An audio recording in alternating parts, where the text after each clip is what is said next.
I'm Lisa Rubel from Quilty Zest, and today I'm here with Sit and Sew Fabrics to show you how to put together the next month of our Medallion Magic Block of the Month. This is what the finished quilt will look like, and you can see back behind me here we've got the first 3 months done, and so today I'll be working on month 4, where we'll be adding some pieced border and then 2 additional borders. So we'll be making our pieced border out of these 3 fabrics, and I'll show you how to put those units together, and then we'll talk about adding them to the quilt. If you do not yet have a Medallion Magic kit, head over to sitandsewfabrics.com and search up Medallion Magic, and you can grab one of these kits and sew along with us. It's a really fun medallion quilt because we're working from the center out, so each month you get to add what you've sewn onto the quilt, and it will be done at the end instead of having to use that last month to assemble all of your blocks together. So it's a really fun way to do a block of the month. Let's get started.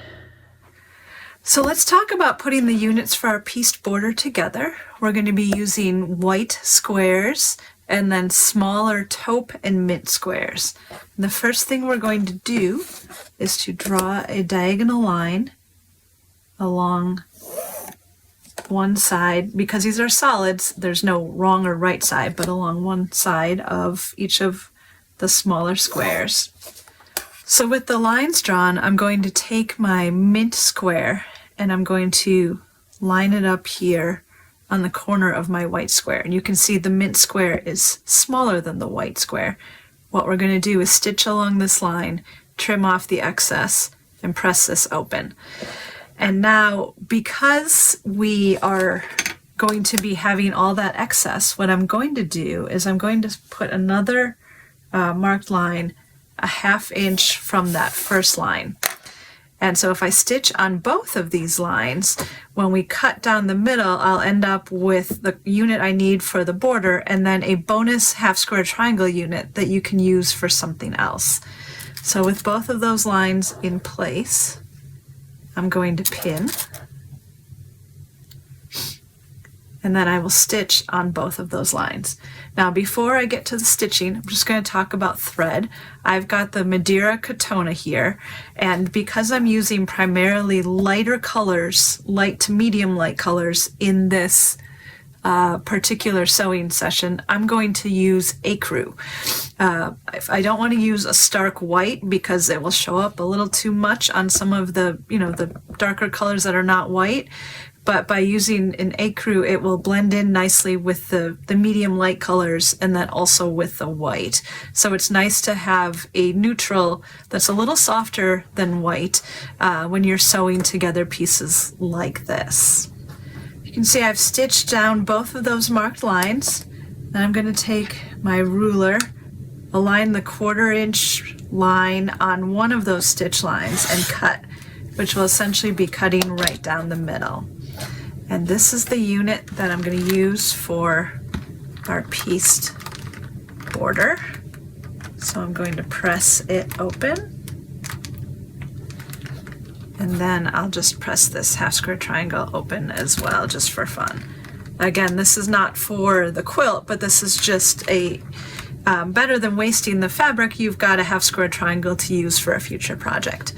So now I'm going to take my marked taupe square and put it on the opposite corner like this, and then I'm going to do the same thing. I'm going to mark that second line. Okay, and now I'm going to put a pin in just to hold these, and I'm going to stitch on both of those lines. Okay, I've got both of those lines stitched. Again, I'm going to cut right down the middle between the 2 stitch lines, and that will give me a completed unit here. This is our mint taupe and white pieced border unit, and then another bonus 1/2 square triangles. So we're going to make 40 of these, which will also give you 40 each of these bonus 1/2 square triangles that you can use for something else. But we're going to make 40 of these, and then we'll work to assemble them to put our pieced border together. So our next step is to sew these units together in pairs. And you'll notice that I have them set up here. We have a spot where our seams need to align. So you want to make sure, first of all, that you're putting the taupe edges together. We're going to make 5 sets of this for each border. So I'm going to fold it over, and then what I'm going to do is turn it on edge, and just what I want to focus on is making sure that those 2 seams line up where the taupe and the white meet. And I'm going to put a pin right there, and then another pin at the end. And so when I sew these, I'm always going to start on the edge closest to where my seam is. So right now that's right here, and stitch down, and that will help me to ensure that those points match right there. Okay, so here is my first pair joined together, and you can see matched very nicely. Now what we're going to do with these is we're actually going to press these seams open. And I find it easiest to start on the end away from the piecing. So in this case it would be on the taupe end, and press the seam open up to where there are more seams at the top. And this will just help everything to lay flat, because we've got a lot of seam allowances that overlap. And you can see as I'm doing this, my original seam allowances were kind of folding up, so you can lay those back down and press them. And so it'll look like this. And so then what we're going to do is join 5 of these together. And I've just got 3 laid out here for now. And when you go to join these, you'll notice we're now joining them on the mint side. And so you want to make sure you've got it correct, not like this. That will give you a very different looking border. So make sure you've got mint triangle to mint triangle. I'm going to turn it over and then do the same thing. I'm going to make sure that I have those 2 seams aligned and put a pin in right there. Okay, and now again, I want to start, I'll put one in at the bottom as well. I want to start sewing on the end closest to where those seams are again, because that will give me the best chance of them staying nicely aligned. So I'm going to start sewing on this white again. So you'll always start sewing on the white edge. Sew on the white edge and sew down there. And I'm going to join 5 of these together, and that will make a top border or a side border. All the borders are the same. They're made up of 10 of these units or 5 pairs. And then each time that I join, I'm going to still press the seams open. And so in this case, when I'm sewing the mint triangles together, I'm going to start pressing at the mint end and work my way up to where the seams are by the white section.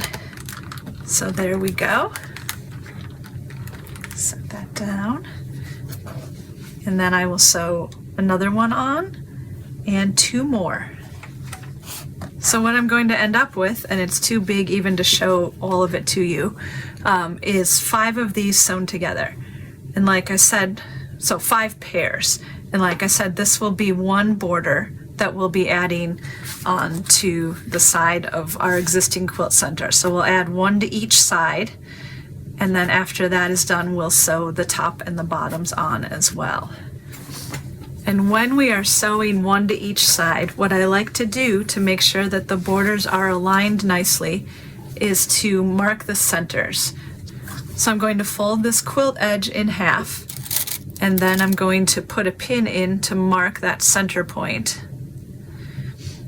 And I'm going to do the same thing with my border.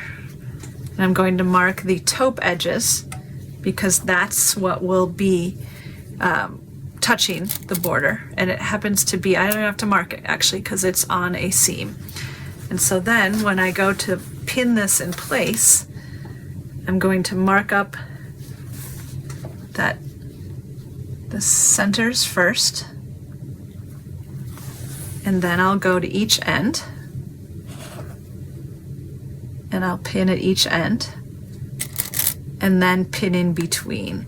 And that will ensure both that your border is put on to the exact size so that we're not having any hang off at the end, but it also will make sure that your border is nicely centered on each of the sides. It just gives your finished quilt a more polished look. So I'm going to do this on both the right and left sides of the quilt, and then we'll look at adding the corner squares onto the remaining 2 borders to sew them to the top and the bottom. With the side borders added, now it's time for the top and bottom. The top and bottom borders each get a chocolate square added to the 2 corners, like this, and then we're going to add this in the same way. So I'm going to bring the quilt top up and find the center, mark it with a pin, and then pin the border on. Now just one more reminder, because it never hurts, make sure that when you are adding the border, you are adding it with the taupe side facing towards the quilt rather than the mint side. So make sure that your taupe is lining up with your darker green border from last month, and get those last 2 borders stitched on. So let's take a look at where we are now with month 4 of the block of the month. I've got my pieced borders added here. You can see the dark chocolate squares in the corner and the cool zigzag around all 4 edges. And what we have left to do for this month is to add 2 plain borders. And the first is a skinny one out of olive, and then a wider border out of white. You can see I've got my strips all sewn together. We do that with diagonal seams, and I'm going to add these borders in the same way that I added that one, where I'm going to fold the quilt top in half to find the center, mark that with a pin, have my borders cut to size, and do the same thing with them, and that will make sure that everything stays at the appropriate size as we add borders. So we're going to add the olive borders to the sides and then top and bottom, and then the white borders to the sides and top and bottom, and then we'll be done until month 5. So with the borders all added, this quilt is really starting to come together. Doesn't that look great? This month we added the pieced taupe and mint border, and then the olive and white just plain borders, and that was it for month 4. In month 5 we'll be moving on to adding these flying geese borders at the top and the bottom. So I hope this video helped you to put together month 4 of our Medallion Magic Block of the Month. And I look forward to seeing you next month, month 5. And then after that, we've just got month 6, and then we're completely done. And if you don't have this kit yet, head over to sitandSewFabrics.com and search Medallion Magic and grab yours so that you can sew along with us.